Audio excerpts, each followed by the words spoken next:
विधानसभा चुनाव के election duty में व्यस्त यूआईटी के जिम्मेदार अधिकारी तितरड़ी और अंबा माता घाटी से नई कृषि मंडी बलीचा की ओर जाने वाले 200 फीट रोड के आसपास की सरकारी जमीन पर हो रहे अवैध निर्माण। आमजन की शिकायत के बावजूद भी जिम्मेदार अधिकारी नहीं कर पा रहे कार्रवाई। दरअसल राजस्थान में हो रहे विधानसभा चुनाव को लेकर जहां सभी सरकारी अधिकारी विधानसभा चुनाव को निष्पक्ष करने में लगे हुए हैं, तो वहीं भू माफिया भी लगातार सरकारी जमीन को बेच चांदी कूटने में लगे हुए हैं। आपको बता दें कि आचार संहिता लगते ही उदयपुर शहर में और आसपास के अलग अलग इलाकों में लगातार अवैध निर्माण भी किए जा रहे हैं।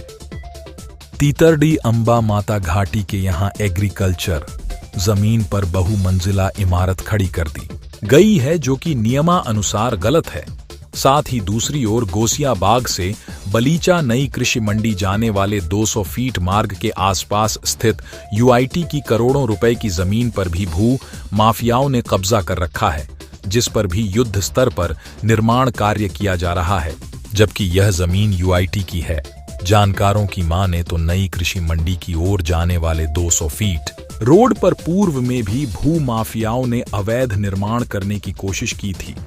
उस दौरान भी यूआईटी की जिम्मेदार अधिकारियों ने कार्रवाई कर अवैध निर्माण को ध्वस्त किया था,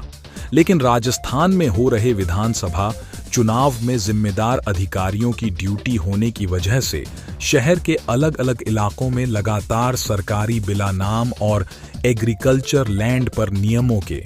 विरुद्ध धड़ल्ले से भू माफियाओं के साथ कारोबारी अवैध निर्माण कर रहे हैं। तीतरडी के रूप रजत नगर में भी भू माफिया द्वारा यूआईटी की सरकारी जमीन पर अवैध निर्माण कर रहे हैं। क्षेत्रवासियों ने इसकी शिकायत जिम्मेदार अधिकारियों को की, लेकिन चुनाव में व्यस्त होने की चलते कोई भी कार्रवाई नहीं हो पा रही है।